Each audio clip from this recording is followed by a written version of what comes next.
good evening, good afternoon to you, Adeline. How are you doing? Yeah, I'm good.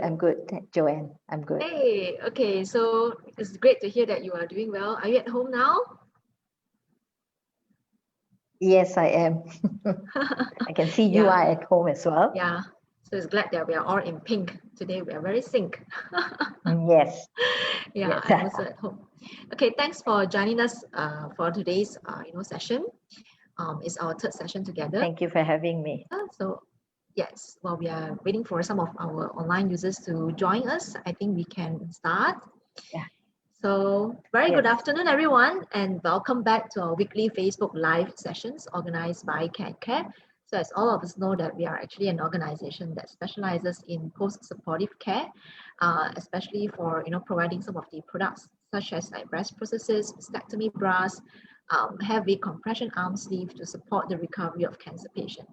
As all of us know that this month is Breast Cancer Awareness Month, and we are very fortunate to have being invited National Cancer Society Malaysia, NCSM, to co-host the weekly live sessions with us.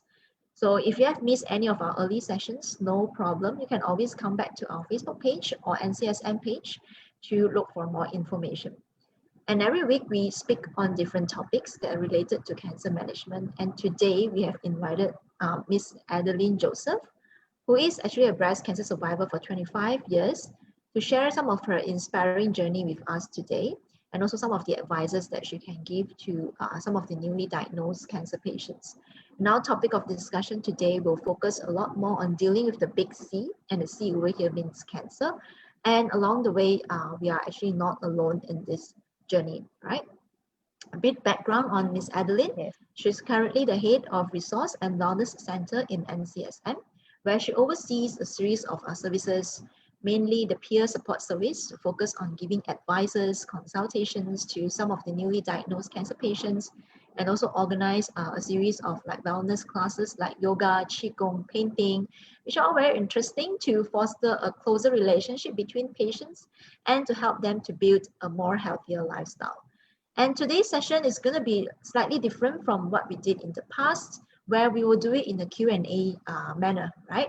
Of course, if you have any questions, please do not hesitate to put it at our comment sessions. And after our sharing, we will try to come back to you with some of the questions that you have, and we can have an open discussion on this. Okay, so I think without further ado, we can start the sessions with Adeline now. Right? Okay, let me share my screen. Okay.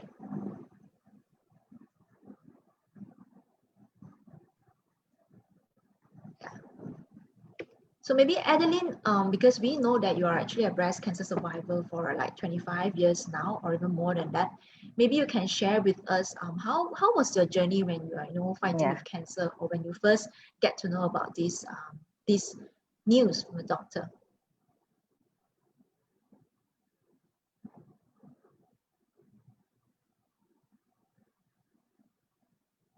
Adeline? I will. I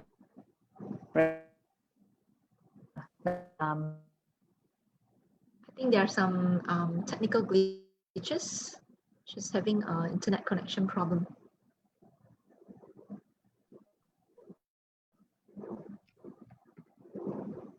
Adeline?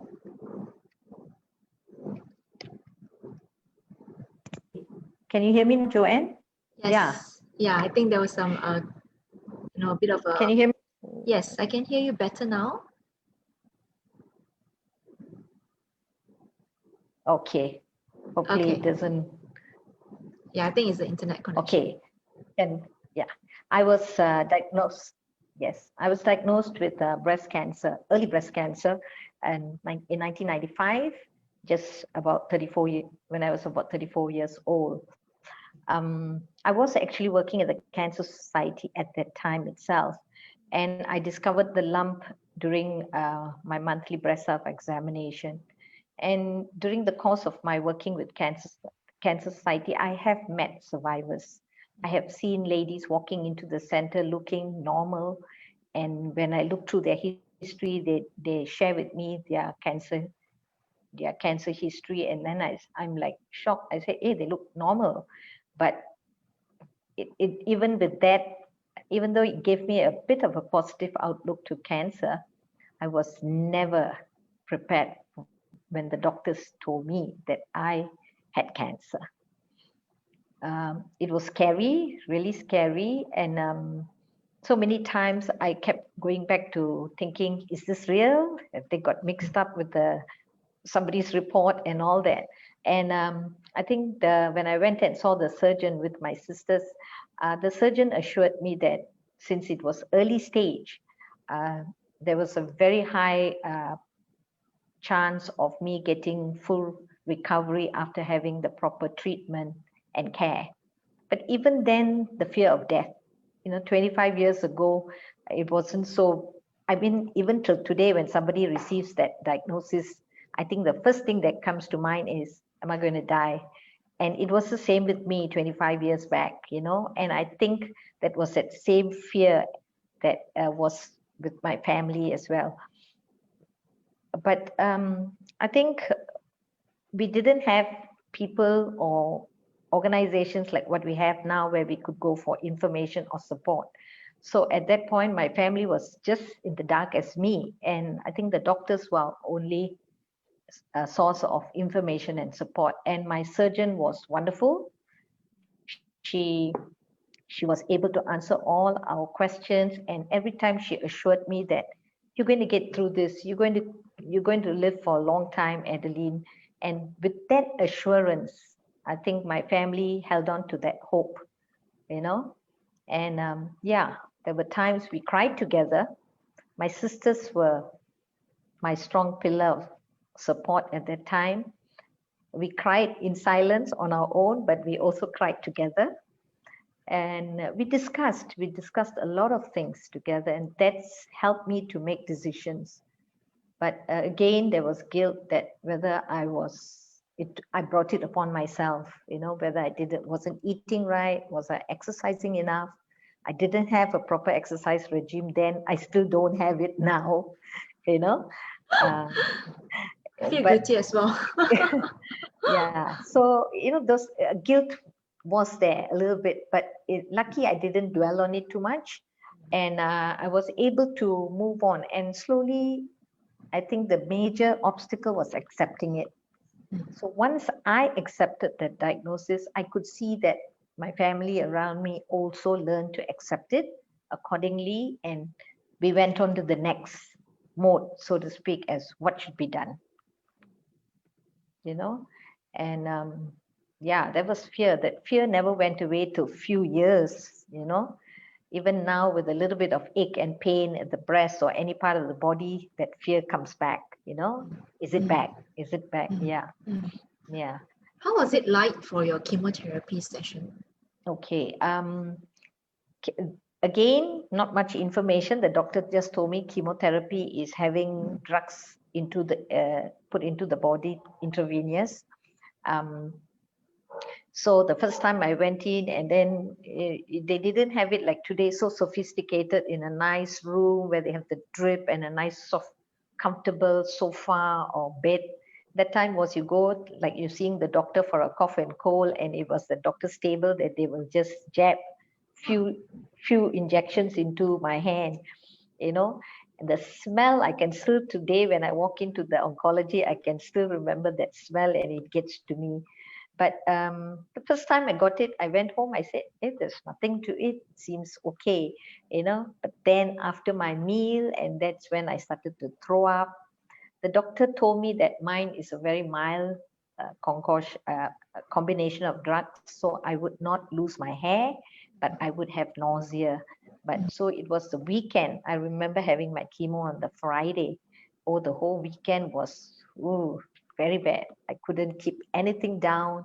I was perpetually like sitting on the floor of the toilet, bathroom, and that was terrible. And I felt helpless, I felt so down, and I felt so bad for my parents. I live with my parents, and I felt bad looking at them feeling so helpless, It was really the lowest point in my life, I think, looking back now, and I thought that's it. I'm not going to go through the rest. There were 5 more cycles, spreading over 3 months, and I said, no way I'm going to go through it. But like I told you, my sisters, there was one that will always be. They were all the voices, the extra voices in my head, so to speak. But this was physical, face to face. And my sisters kept telling me that just think of it as this is all short term. Look at it in the long term, you've got your life back. You're going to get your life back. So persevere, continue. It's a struggle now, but don't give up. So then they helped me to get some information, and we went back and we spoke to the doctor. And then for the remaining cycles, I was given anti-nausea in jabs. I was given medication to help me cope. So it got a little bit better, but there were days I already could know the schedule. After chemo, the first 5 days were lousy days, I couldn't eat much. I was resting more. But again, then the following week, I was a little bit better. And then the fear comes that, oh, the 3rd week is approaching. I've got another cycle coming up. I still remember that fear, that, oh, it makes you very anxious, very anxious and very fearful of the side effects that I was going to go through, anticipation. Yes. Yeah. So you were sharing. Yeah, you continue. Yeah. So my sisters made sure that my mom, my sisters and all made sure that I was kept occupied, so that, like they said, idle mind is the devil's workshop. So they kept me occupied, in between my chemo cycles. They will plan like we'll go window shopping, and we knew that we couldn't go out when the mall was packed. So we'll go very early, just as the mall is open. We'll just do a little bit of window shopping, knowing I will get tired, and then it's time for me to get on home and rest. And even food, they will entice me with say, let's eat this today, and then they'll buy, knowing I will eat a little bit and the rest. But my family still had our meals together, so that was nice. All this, looking back now, I know that we tried to maintain normalcy in all aspects of our life. That helped to keep things in perspective. Yeah, so it seems like family support is extremely important in your journey as well. Yes, I was blessed, and I'm still blessed. Yeah.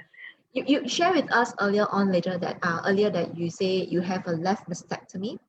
Yes. So how do you feel about that when you have to go through a mastectomy process, where it means that losing your natural breast? Is that like also a very painful process that you need to accept all over again, that potentially you may not be, as normal as how other people are? Yes. I mean, I was given a choice as to whether I should have a lumpectomy or a mastectomy. Again, I read a little bit, I got a bit of information, and then one sister told me that you have to realize you're going to live for the rest of your life without one breast. And then versus another sister who said that, but look at it, she's going to have a life back, What is losing one breast as versus gaining your life? And I'm still single, but at that point in time, we were talking about, what if I find a life partner? Would he accept me? One side flat chested, and yes, I did feel down that every time I look at myself, I felt down that I'm less of a woman. But again, I didn't dwell on it too much. My life was more precious to me. And then so I decided that I would go with a mastectomy, because I didn't want to live with that fear that every time there was a twitch in my breast or the remaining breast tissues on the left breast, that it's worse, So I might as well get rid of the breast, and I can still have my life to control. Right. So that was the decision. Yes. Yeah. Okay. So I think we all know that like now we have much more information and resources about what to eat, what not to eat. Yes. But we are still having a lot of this society stigma about cancer. So I'm sure it was worse when, during maybe 20 over years ago, when people do not really have like high awareness of cancer, They may think that, if someone got cancer means it is associated to potentially, facing death. Yeah. So at that time, I'm sure that you face a lot more pressure compared to probably our patients now. How do you overcome that? Because I'm sure many people come to you and tell you different stuff, and maybe tell you that, chemotherapy is devil. You shouldn't even take on it because the side effects are going to kill you faster. So I'm sure it adds more, some mental stress to you as well. So at that Actually, time, how do you overcome that? yeah, in a way, it's like ignorance is bliss. At at that time, a lot of us didn't know many people facing cancer. So Yeah. I did hear a little bit of the gory stories about Yeah. chemo, but again, people, yes, there were people who stayed away or people who did know how to react when they met me. And as I did start losing my hair even after the first round of chemo. So I was wearing a cap, and then my sister took me shopping to get a wig, and people could notice that it was I was wearing a wig, and then they will ask. But the thing is with my family and me was we never hide it, we never hid it. Yeah. If people asked, we told them. We told them that I was going through cancer. Even the shopman who was to come and deliver groceries used to say, "Are you sick?" I said, "Yeah," but he just left it. I think he kind of knew, that if you have hair loss, it can only be cancer. Okay. Yeah. Yes. So, but I think yes, a lot of people like were tiptoeing around me, and even till today, people, my older relatives always ask, "Are you okay? Are you okay?" Thinking that you know there's still cancer in me, but I I like see. to think I'm free of cancer. Yeah. Yeah. Yeah. I think the mindset is extremely important in this case, right? Having a positive mindset makes a lot of difference. Oh yes, yes. Yeah. And I think what you say truly makes sense, like being honest Mm, and there's nothing to hide, because sometimes I feel that the more we hide, and it actually adds more pressure to ourselves pressure to inside. Yes, very because true, you're very trying true. to, it's like a snowball effect, right? You just get Yes, bigger and bigger after that. So to a certain extent, we wouldn't be able to handle it anyway. yes. So at the first point of time, just be honest, but at the same time, be discreet. Probably is the best way of doing it. Yeah. Yeah, we do tell patients now when we see, and some of them Mm. said, "I haven't told my family, I haven't told my friends." Yes. So we said, Yes. that's your right, that's your prerogative, but look at Yep. it as who you would need to support you. Then Mm. share your diagnosis, and then that person will be there to support you. Mm. You Okay. don't have to go and blast it to everybody. Yes. So it's Yeah. decisions. These are all small decisions that we have to make along the way. But it has a very big difference though, because we came across a patient that came to us and say she was hiding inside her house for a few months. It's like she don't Oh, see any of her relative, not even her own children. She actually lives in an apartment, and uh-huh. she didn't want her neighbors to also know about this thing. So she has been very secretive. But to a certain extent, she couldn't take it anymore because there's no support system in place. It's like Correct. besides Yes. seeing the doctors and the nurses, and to be honest, the doctors and even the nurses, they focus very much on treating the disease, but Yeah. the psychological need, It, the family support, we still need to get it from somewhere else, right? So I yes. think it is just maybe one of the advice that we can give to our patients over here, or even some of the caregivers, is that we need to encourage our cancer patients to be honest about it, but at the same time also have a bit of a discretion lah. Yes. Yeah. Yes. Sharing. Yes. Stigma, because I think we have not come to that level where, in general, the society looks at us, and Mm. some with some cultural habits and all that, and then they say, "Oh, it must be a punishment, Yes. or you must have done Like a something in your karma, previous." right? Yes, you must have done something in your previous life for you to be suffering now. But Yeah. we have to get rid of that type of mindset. And Mm. only when you talk and you realize you got nothing to be ashamed of, Mm. you know, you got it, but when people see you accepting and living life as best as possible with cancer, then everybody looks at the patient with more, with, I Mm. think, with a different mindset. Yep, yep, Yeah, yep. yeah. Yeah, that's very true. So Adeline, I think we spoke a little bit more about, support system and all that. Maybe you can also elaborate a little bit more throughout your journey of battling with cancer, especially at the first few years. I'm sure it takes a lot of courage and also support for you to go through this journey. So what are some of the support that to you it's extremely important to support you throughout this journey? Like I mentioned, my family were the people, the group of people that supported me and still are supporting me. But I think we were all grounded in our faith, you know. So we fell back on our faith. We prayed together, and I think faith, and then our church friends and all who we shared, they were praying for me, and so we felt empowered. I felt empowered. But again, friends, you know, I'm really blessed with friends. Even that time were colleagues, and till today, friends who are cancer survivors, as well as friends who are in other circles of my social life. You know, so even that time, like I said, we didn't have social media so vibrant and so extensive. So people just kept in touch through phone calls, through cards, or just word of mouth through somebody to somebody, you know. So I think having that extended network of people helped me to cope.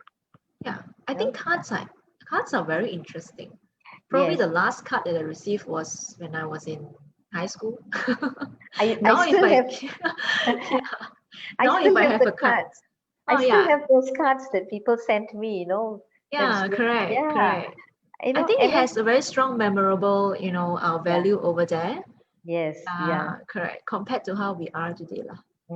I still Mm. remember, and then messages that come through a phone call, a relative coming to visit, you know, and then they're saying this person asked about you, that person asked, you know, it's very touching, it's very emotional, very overwhelming. I must say, Mm.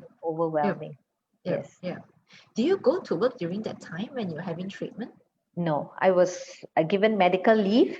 Mm-hmm. So I was actually away from the office from the time I had my surgery, some in May, right up till the year end. Mm-hmm. So, but I used to pop into the office on my way for my treatment because my Yes. office is so close to the general hospital. And my colleagues, I still remember my colleague who's now no more working with Cancer Society. She used to always see me and she'll break out in tears. And I say, you have to stop crying, you know. She's how can you smile and you can tell me so. Mm. It was the same when I was diagnosed and family was coming to know about my diagnosis. Then they will cry. My mom once asked me privately, "How come you're not crying?" I said, "Ma, I have to move on, you know." And but to be honest, I did cry in the confines of my room, or you Yeah. know, sometimes in the middle of the night I used to. Yes. But now, most of the time, my tears and all were more of tears of gratefulness because I Yep. was overwhelmed with the people that were caring for me and Mm. showing me that support. Yeah. Mm. Mm. You know? Do you have difficulty going back to work after that because you take like quite a long break, right? 6 to 7 Yeah. months. Yeah. I getting back to work, yeah. Lucky they didn't give me so much of a workload, Yeah. but my work or my scope of work changed. Now Yes. as a survivor, I was able to help out at the clinic Yep. because when the radiologist has to break the news to a lady who's come for a mammogram or for a breast check that she's got something suspicious, we don't really tell them, we cannot confirm a diagnosis till a biopsy is done. So Mm. the radiologist will always explain the report, and if it's a suspicious lump, he has to let the patient know that you have to go and see a surgeon. And that's when, you know, when somebody tells you this suspicious, you think the worst. Yes. And a lot of times these ladies become very emotional and they can't, you know, so that's where the call will come and say, Adeline, can you please talk to this lady? Mm. So Mm. slowly I was already doing peer support then, Yep. you know, so Mm. my scope of work changed. Mm. And I was happy that I was able to at least give these ladies a little bit of hope, you know, to encourage them to go. I'm here. I went through what you Yep. may be going through. Yep. The first step is to go and see the doctor. Mm. Yeah, I And think till that's very important. Mm. yeah, until today, a few of them still come back to the Cancer Society for their checkups. So many years, they still remember me. So I feel like I'm so touched that they still can remember me, you know. And then I made that little bit of difference to them Yeah. at that point by spending that few minutes talking to them. Yeah. So I think that's one of the biggest challenge that many of the cancer patients are facing. Is like once they got to know about their diagnosis, is that Yes. the next question is, yes, I know that I need to go through treatment, but in terms of support, mental support, psychosocial, or peer support in this case. So where can I go? I mean, I need to talk to someone who have gone through the same journey with me. Yes. You know, these are some of the I think avenue today that we have, like from NCSM, for example, that we are able to give patients this kind of supports. Mine, when I was diagnosed, I mean, at that point when I didn't know of anybody, my sister, through a colleague, my sister got mentioned that a survivor will be calling me, and I said, oh. So I was eagerly waiting her call. And when this lady called me, you know, I felt like, wow, there's somebody who's gone through what I'm going through. And she made it a point to call me at least once a week. And she shared with me her phone number. And she was like my connection to that world, you know, that world of cancer, people living with cancer. And she was that connection, and her sharing helped me to cope. I must admit, you know, her sharing. And she knows, she'll keep track, and she'll remember that I had my chemo today. The very next day, she'll call me. Wow, that's You nice. coping? Yes, and she made it a point to call me, you know, Yeah. and you know, those are things that people who don't know me at all, but want to support. Yeah. And that's where we at the Cancer Society are doing that. Yep. So many of us survivors are trained to reach out to that newly diagnosed. Okay. So I think there's one more sessions that we will talk about today. It's some of the messages, or we can see some advice that you can share with the patients, Yeah. or maybe the caregivers, or even publics of interest to know more about cancer. So what will be your message to them? Basically, is through my experience. I think you know, Joanne, that my family talked about it. I shared, and once I went back to work, I was sharing my experience with newly diagnosed women. And so that became, and I mean, at NCSM, we encourage somebody who's newly diagnosed to reach out. And there are a lot of NGOs, there are a lot of support groups. They just need to pick up the phone and call, and you know, that already will give them a bit of empowering feeling that, hey, I'm not alone. And there's some people when talking, and then they can get connected to a support group or to a volunteer who will be their buddy. At the Cancer Society, we do that, you know. So don't be afraid to talk about it. Don't be afraid to share, because when you share, you only not let people know about your journey, but somebody sharing, you will draw strength from that. You will gain something that you can use as a tool. You can use as a weapon in your fight. You know, so again, talk about it, share, join, get involved. You know, my photographs will show you later. Get involved. I was not so lucky 25 years ago, but along the way with the Cancer Society having support groups, activities and all, and I have this women's support group, the Pink Unity, which I'm a member of. So we get involved. We get involved with the Cancer Society's campaigns about creating awareness. When somebody listens to a survivor, it has a little bit more weight. Yeah.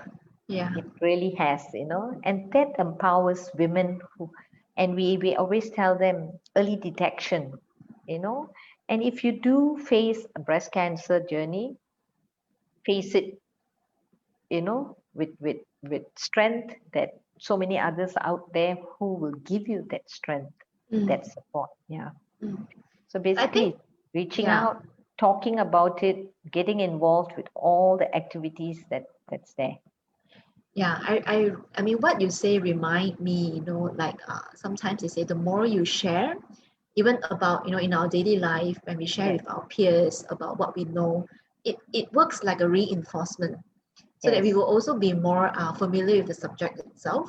And I think Yes. in this case, it has a similar effect because it gave us more empowerment that whatever that we shared helps somebody. At the same Yes. time, we will be able to draw back some knowledge and Knowledge. ideas as well to Yeah. help ourselves. So I Yes. think it's a very win-win situation where we are Mm. trying to help more patients out there. At the same time, we are also helping ourselves. Ourselves. Oh yes, Yes, yes. We do. yes, We gain just as much when we yes, share yeah, as share as giving. correct, You know. correct. Yes. Yeah. Yeah, that's why they say the give and take, right? We always give before we take. It's better to give than to Yeah, receive. yeah, correct, Yes. correct. Yes. Yeah, Yeah. and one more thing is because I think everyone are currently facing a very big challenge with COVID-19. So I Mm-hmm. think it is very normal that patients are already depressed right now. They probably feel even worse Worse. because Yes. I But mean, yeah, what with would the be your advice for them? for those who are facing a cancer journey during these trying times, yes, you can't be in physical contact with survivors and support groups. But again, the Cancer Society has a toll-free helpline, and we can help you stay connected to a survivor. That's what Mm, I'm doing, while working from home. yep, Somebody, the helpline just has to let me know that there's somebody's looking for support, yep, and then I try and go back to the support group to see who can be their buddy. mm, Yeah. So yes, there are limitations. The fear of going to a hospital while your immune system is already weakened with treatment, and then being exposed to the virus out there. yep, But again, it's for us to take care of ourselves better, yep, but don't let that fear, the same as the fear of cancer, getting getting control. Don't let the fear of the COVID-19 virus take control. yeah, You still go and do what you need to do, mm, patients and doctors. Yes, I know, again, there are some of them who face the situation of being delayed with treatments and all, mm, but push, persevere. Doctors will attend to you if and when they know that you need that immediate care and attention. mm. So yes, so I know it's trying, it's very challenging at this time. Yeah. Yeah, very. How about like if someone detected like a lump during breast self-examination, would you also suggest them to quickly see a doctor now, or it is something that we Yes. can wait? No, if they do feel something, they Mm, have to go and have it attended to, you know. mm, And again, during this last, from March onwards, the Cancer Society, we've been helping ladies to, when you were not allowed to cross interstate. yes, yes, yes, correct. Yes, so people were calling and we were trying. Thank God for technology and the phone and that. We were getting we get them a letter so that they're able to, if they do encounter a roadblock, they present the letter to say that I've got an appointment, Yep. and with that they can come in to do. Because again, the fear of going into a hospital setting to have it investigated versus coming to the Cancer Society. So I'm happy that the Cancer Society stayed open during these months, and and we have had so many thank you, and acknowledgement from women who otherwise would not have had a diagnosis being done. With that, Mm, then they can at least go and have the necessary, you know, medical and treatment accorded to them. Yes. yep. So again, Yeah. we are there, but I think doctors are able to help patients if they do present with some abnormalities. Don't wait. Still do try and make your way to the hospital. If you have to do a swab test in the process, why not? Do it. Do it. Yeah, yeah, Yeah. yes, I think this is very true. Probably the fear was much more at the beginning when we don't really know so much about the virus, and we yes. were majority of us were taken aback. But I think now we have come to a state where we need to find a way to live with the virus in that sense. With the virus, yes, Yes, so very I true. think like what Dr. Soundary has also shared with us before, if you found something suspicious, don't ever wait. Is that the next thing you Yes, need to do is to go to the hospital, hospital. because the earlier that you seek treatment, I mean, the higher the chance that we will be able to survive, right, or even Yes, potentially cure. So yes, that's very important message, I think. even in trying times like now, we shouldn't just wait and see. So there should Yes. be no wait and see. Yes, and all women, I think, I mean, over the years, Joanne, I think you've been in this line for so long. Over the years, when it comes to October, breast awareness is out there. Every other hospitals, people involved with breast health, all doing so many campaigns. But again, sad that we still having women coming and presenting with late stage. I think we should encourage women to have the breast examination done, learn breast self examination, do the necessary screening when at the appropriate age. And I remember way back, once a breast surgeon said, "Why can't we talk about breast health openly as we talk about diets or we talk about exercising?" Yeah. We should start talking about when did you do your mammogram last? Then you Yeah. get so at least everybody is made aware that mammography does help to pick up a cancer at very Yeah. much early Yeah. stage. And Yeah. with early stage like me, I was given the right treatment at the right time, and I'm still here. Yeah, Yeah, that's true. That's yeah, true. That's very true. Yeah, maybe we can truly do another session on breast self examinations and talk widely about when was the last time you did your mammogram, yes, after yeah, age 40. Yeah. yeah, Okay. So I think we can move on to some of the photos that you have. Maybe you can just yeah. share why are these photos meaningful Okay, to you. yes, this one was taken at last year's Relay for Life. The Cancer I see. Society, I think you are familiar. We Yes. host Relay for Life every year. Yeah. And this was last year with two of my sisters and my brother-in-law. Ah, okay. Yeah, my brother-in-law's birthday is on May 12th. That's why the date is very significant when I had my surgery. When my surgery, I remember I had taken some leave and came home that day before my surgery. And my family all came to wish me luck before I go into the hospital the next morning to prepare for my surgery. And it was his birthday. So we waited till 12 o'clock and we cut a cake. We I cut a cake see. for him, his birthday. So, and I remember him telling me the next day as I was being wheeled into the OT that he said, "I made my wish. My wish is for you to get better and recover." So That's that's why very May touching. 12th, yes. Until today, May 12th, another colleague of mine, she will make sure she send me a message and say, "Adeline, I prayed for you today and I thank God for another year for you." So Wow. yeah, so this is So my nice. family, and every year they come. Last year was a very wet relay, but these three were the ones who were brave enough to come to the field and get their shoes and I everything see. soggy and wet. Some of them stayed and walked in the drier tracks. Yeah. Yeah. Why are you in red when the rest of them are in green?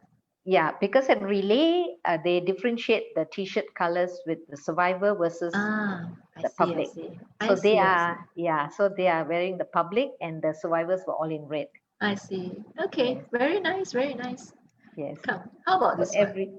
this one is one of the earliest relays. Also, you see the family so big, Ah, and this was, you see, I'm in white, the rest are in purple. So every year we have different t-shirt colors. I see. I We find, see. Wow. Very and nice. yes, and then the first lap of relay is survivors doing the lap. Mm. And till today, I'm always tears well up in my eyes when I'm doing that survivor's lap and I see my family standing around applauding me walking. Mm. It brings tears to me to say that these people are the ones that got me so far in my journey. Mm. And the earlier relays, they used to come all very gung ho, wanting to light a candle for survivors like me. But over time, this last 10, 12 years of relay, they themselves have got in laws or very close friends who have been facing cancer, colleagues. So Yeah. we come together as a family, but we also spend time lighting a candle or doing a lap. The relay is doing laps in honor of people facing cancer. So they do laps supporting in memory of a friend who's struggling or in memory of someone, a family member or in-law who may have succumbed to the illness. Mm, I see. So that's where my family is always come, but we make it a point to walk a lap and say in honor of this person, and then we Mm, walk another lap. This person is not here because going through chemo. Let's walk around for them. So we do that. very meaningful. Yes, Nice. yes. How about this year? So we do it like a virtual run This this year? this year, because of the situation, we did a virtual run earlier on in the year, Uh-huh. and unfortunately, we can't do a relay, uh, virtual relay. So Yeah. maybe next year, if things improve, or if Yeah. not, we'll plan to do a virtual relay. Yes, Yes. Yeah. So I'm also very hopeful, for next year and hope that I will be able to participate. yes, yeah, do. Yeah. Yeah. So How this about is this? this because part of my work is to do peer support, Mm, talking to newly diagnosed women about taking care of themselves, preparing them mentally and physically for the cancer journey ahead. And this so happened, there was few ladies. So every morning there's ladies who come in for information. So happened that day there were these three ladies, the two seated and one of them standing, who actually are patients preparing for breast surgery. mm, So I was just showing them what a prosthesis is and how do you wear a prosthesis. I That see. is an alternative, because now I think doctors tell them also about Reconstruction. reconstruction. Yep. Yes, reconstruction. So we just tell them about, if you don't want a reconstruction, putting on or getting fitted with a prosthesis is the next best Yep. alternative. Mm, mm, I'm wearing a prosthesis because 25 years ago there was no reconstruction at all. Further down mm, the road, the doctors did ask me whether I would mm. consider reconstruction, but I thought it was too much, a major surgery, and then having to cope with the reconstructed breast plus the area where I have my tissues removed to place it on my breast. That was Yeah. too much. So I was quite happy, and I still am happy wearing a prosthesis. Yeah. So I So it's guess it's just very true. Mm. just letting ladies know so that they go into surgery not fearing the worst, that I'm going to come back looking flat chested on one side for the rest of my life. Yeah. You So I know, think so one thing that we can add on breast prosthesis, it's definitely an option for, yes, if patients do not want to go for reconstruction. yes, And I think another one is like what you rightly mentioned, right? We can still be as normal as possible, yes, and yeah, regain the confidence by, putting on a breast prosthesis breast in this prosthesis. case. And breast Yes. prosthesis, I think, CanCare has a wide range, that Yeah, correct.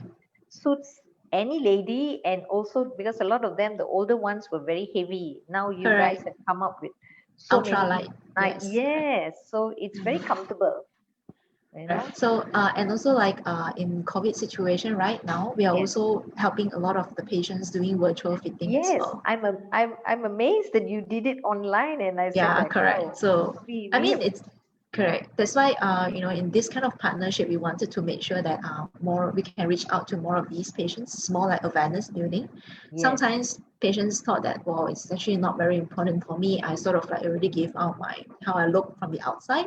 mm-hmm, Actually, it's not quite true, right? It's yes, not just how you look. Sometimes it's also because this is I heard it directly from the patients themselves. They're saying that sometimes it's a subconscious mindset that they will try to hunch forward to hide yes, the part that they have lost. yes, So yes, very imagine doing true. that in a long way, right? Then it will become like you have back pain, Back you have pain, like frozen shoulder. All of yes, these medical complications may not be necessary, but it yes, adds fear to the patients and they start thinking a lot of other stuff. Is yes, that going to be a recurrent? Like recurrence, what you yes, say yes, earlier, the all right, so I pain, have some back pain here pain, and there. So is that like the disease has come back and spread to somewhere else to my bone? So these are unnecessarily fear that yeah, sometimes and patients are yes, having. and I think, like CanCare has, where it's just immediately after surgery they have those temporary Correct. foams that Yes. it boosts the patient's self-esteem, you Mm, know, and she mm. can walk out of the hospital the few days after being there for surgery. She can walk out at least, you know, Can still standing stand straight. straight. Yes. Yes, yeah. So those are things that is available now for patients. Yeah. So that the more women should not shy away from having breast surgery, you know, Yep. Yep. facing the diagnosis, accepting it, and there's a lot of resources out there and a lot of different ways that they will get support. Yeah. That's where they need to reach out. Yes. Yep. Yeah. How about this one? Again, we also do peer support when we go into hospitals, and this is a group of women who are warded during their radiotherapy. They are all from, most of them are from out of KL. So for them to have radiotherapy daily, they can't be traveling, so they stay. So me and a small group of women, also survivors, we are trained, and we go in there and we do like makeover sessions. We talk to them individually, because a lot of times these women do not have that means of finding somebody who's gone through that journey, who has survived, you know. So because all of them are in the ward, all of them are at that same stage, at that same phase that I am going through treatment. I'm not sure whether I'm going to make it. Whereas when they see me and my fellow survivors going in there and we all start to talk, and some of them don't speak very good English, can be Chinese speaking or in Tamil speaking, and we all have a different group. We have a mixed group. So we all go and we start to talk, and we keep in touch with them after this. So it's just talking to them about caring for themselves during the course of treatment. Yeah. Okay. Well, this one And is it was a fun day when CanCare came to NCSM. yeah. So again, you know, for me, I think I've come this far is because I've stayed positive, you know, and my mindset, and I've always had the support of my fellow survivors. I've got different groups of cancer survivors, and who I dance with, who I exercise with, who I work with. My colleague is also a survivor, and I think mingling with these people, I've developed so many friendships, Joanne. Wow, that's all a blessing, a Yes. blessing to me. Yes. To be honest, the ability to count our blessing is something that not every one of us is doing. But I think in this session, I have heard many times that being grateful and counting blessing does help us in terms of gaining more strength internally as well, to go through some of the challenges that we are facing. I mean, it can be illness, it can be like COVID, it can be any other major crisis that you face. So I think probably I can add on to this as well. Like both of us today, we are in pink. So I think pink. When you think of pink color, you think of positivity. And, so as much as possible, we are here to spread these kind of positivity to more people, so that people can also gain strength to overcome the challenges of their life as well. Some can be difficult. Some journey can be very rough. I must say, mine wasn't so rough, you know. But again, I know so many people, and I'm in awe of them, you know, with third stage, but they can still do so many things and be part of the Cancer Society's activities and all. I'm amazed, you know, I'm always in awe of these people. And it's still full of energy, isn't it? So it's all in the mind. In the mind, yes. I also believe that it's all in the mind. Very true. Okay, so we have come to the end, the last session of our discussion sharing today. I'm very happy because it's an informal sharing, but I think I hear very much from you some of the inspiring story that you have shared, and some of the advices that we can give it to our patients. And in fact, over here we have seen, maybe these are your friends as well, like Irene Yap. She say, "Thank you very much. You look so good and positive, and always a very good supporter." And she herself is a cancer survivor, and she's very blessed to have met you and always being her hero. So I think these are some of the she and 8 of us, we call ourselves the Butterflies, because we were the first dancing group under Cancer Society. And till today, we have that special group that we meet up and all that. And when one is going through a rough spell in their life journey, we are there, you know, calling and keeping company, and that's what we end up doing. We also have like another user who said that thanks for sharing all this, really appreciate. So I think today's session truly mean a lot to many people. While there is no exact questions, because it's more like a sharing session, people can also learn from you and think that if you can do it, they can do it as well. Yes. So it's, Yeah. I think it's very meaningful sharing. Thank you. And yeah, and I Thank hope that in times like this, stay at home and stay safe, and we'll Yes. definitely keep in touch. But for whoever that are listening to our live today, if you have any questions, you can always do post on our comments and I'll come back to you. Or you can go to NCSM webpage where you can have a help desk contact lines as well, where Yes. you can contact Adeline and maybe her team to help you out if you need some of the psychosocial support as well. Yes. Just a phone call away. Yes, just a phone call away. Okay, don't be shy, and it's all in the mind. Okay. Yes. Yes. All right, Thank you. and thank you for very having me. much, Adeline. Thank you. And thanks for joining us today, everyone. So next week, stay tuned. We are going to have another session, same weekly Facebook Live session, which also on Friday. We're going to talk about oral hygiene and cancer. So stay tuned, and we'll see you next week. Bye. Bye. Thank you. Bye.